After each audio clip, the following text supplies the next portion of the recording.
જય શ્રી કૃષ્ણ। આજે હું તમારા બધા સાથે શેર કરીશ બચેલા ભાતના મુઠિયા, જે ખાવામાં એકદમ સોફ્ટ અને ટેસ્ટી બનીને તૈયાર થાય છે। તો આજે બપોરે અમે દાળ અને ભાત બનાવ્યા હતા, તો મારાથી ભાત છે તે ઓવરકુક થઈ ગયા હતા।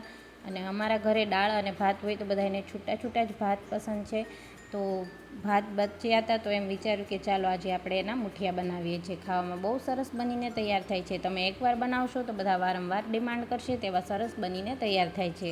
તો ચાલો રેસીપી સ્ટાર્ટ કરીએ। એના માટે આપણે એક મોટા વાસણની અંદર 1 કપ ભાખરીનો જાડો લોટ લઈ લેવાનો છે, અડધો કપ ચોખાનો લોટ, અડધો કપ રવો એડ કરીશું, અડધો કપ ચણાનો લોટ એડ કરીશું, અડધો કપ બાજરાનો લોટ એડ કરીશું। ત્યારબાદ આપણે જે બચેલા ભાત છે તે એડ કરી દઈશું।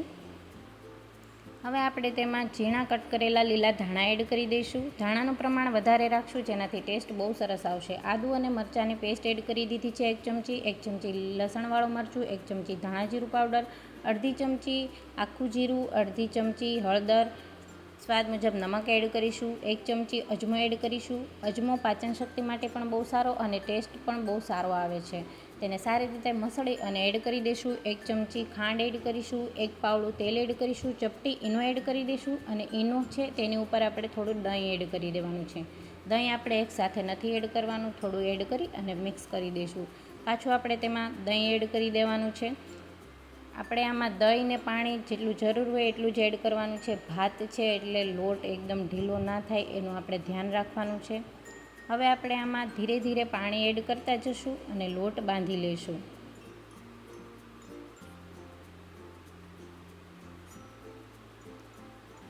સારી રીતે લોટ બંધાઈ જાય ત્યારબાદ આપણે તેને 10 મિનિટનો રેસ્ટ આપવાનો છે, જેનાથી આપણે રવો અને જાડો લોટ છે તે પાણી સોકી લઈ અને એકદમ ફૂલીને સરસ તૈયાર થઈ જાય અને લોટમાં સારી એવી કુણપ આવી જાય। અહીંયા આપણે લોટને સારી રીતે કૂણવી લેવાનું છે। ત્યાં અમારે ઋષિભાઈ પણ જાગી ગયા હતા, એટલે મારે એને સાથે રાખીને જ રસોઈ બનાવવી પડે। એકલો તો એ રહેતો જ નથી, કેમ કે ઋષિભાઈ ગામડે ગયા છે વેકેશન કરવા, એટલે એકલો રમે જ નહીં, એટલે મારે રાખવો પડે સાથે।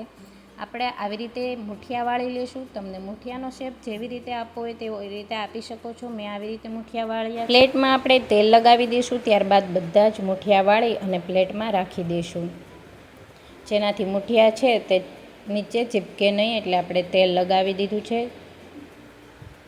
અહીંયા આપણા મુઠિયા છે તે તૈયાર થઈ ગયા છે। હવે હું ઉપરથી લાલ મરચું છાંટું છું, જેનાથી ટેસ્ટ અને દેખાવ પણ બહુ સરસ આવે છે। તમને પસંદ હોય તો એડ કરી શકો છો, નહીંતર સ્કીપ પણ કરી શકો છો।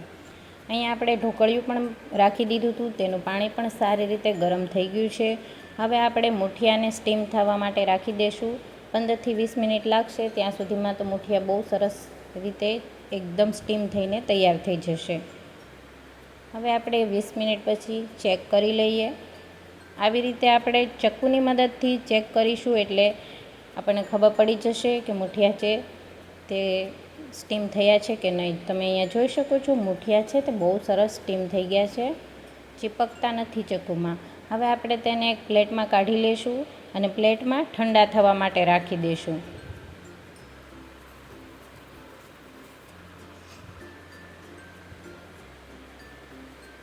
અહીંયા આપણા મુઠિયા છે તે સારી રીતે ઠંડા થઈ ગયા છે, તેને આવી રીતે આપણે કટ કરી લેવાના છે। મુઠિયાનો શેપ આપી દેવાનો છે સરસ રીતે।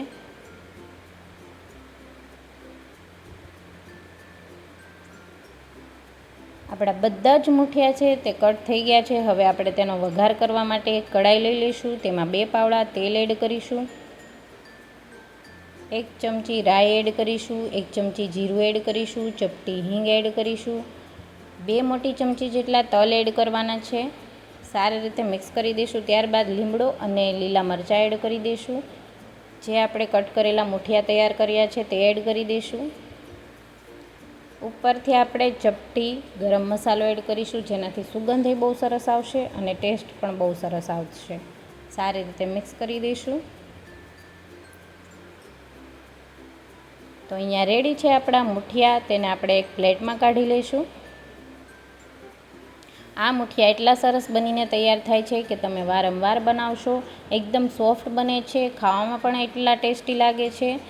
બચેલા ભાતમાંથી એવું નથી કે મુઠિયા જ બને, બહુ સરસ સરસ રેસીપી બને છે, જેમાંથી તમે ભજીયા બનાવી શકો છો, બચેલા ભાતના થેપલા બનાવી શકો છો, બચેલા ભાતના પુડલા બનાવી શકો છો, બચેલા ભાતના ઢોકળા પણ બનાવી શકો છો. એટલી સરસ સરસ રેસીપી બને છે ને. તો આજની મારી આ રેસીપી તમને કેવી લાગી? જો તમને આજની મારી આ રેસીપી પસંદ આવી હોય ને તો લાઈક કરજો, શેર કરજો, સબસ્ક્રાઈબ કરજો અને હા, બેલ આઇકન દબાવવાનું નહીં ભૂલતા. Thank you for watching. જય શ્રી કૃષ્ણ.